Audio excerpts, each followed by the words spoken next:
গত 21শে ডিসেম্বর চেন্নাইয়ে দেওয়া বোলিং অ্যাকশন পরীক্ষায়ও সাকিব আল হাসান ব্যর্থ হয়েছেন।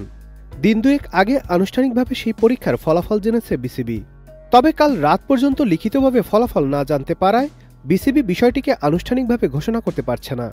আইসিসির অবৈধ বোলিং অ্যাকশনের নিয়ম অনুযায়ী পরপর দুটি পরীক্ষায় অ্যাকশন ত্রুটিযুক্ত প্রমাণিত হলে সংশ্লিষ্ট বোলারের পরের 1 বছর কোনো পর্যায়ে ক্রিকেটেই আর বোলিং করতে পারার কথা না।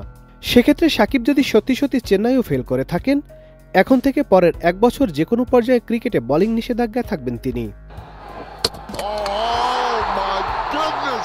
তবে বিসিবি সংশ্লিষ্ট একটি সূত্র এ নিয়মের একটু অন্যরকম ব্যাখ্যাই দিয়েছেন।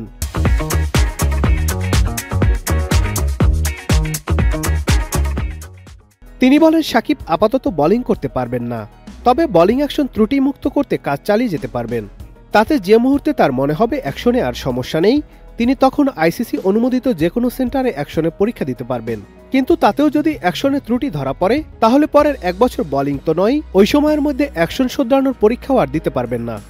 এদিকে একটি সূত্র এমনও জানিয়েছে, চেন্নাইয়ের পরীক্ষায় আসা নেতিবাচক ফলটিতে টেকনিক্যাল এরর বা কারিগরি ত্রুটি থেকে থাকতে পারে বলে তারা শুনেছেন।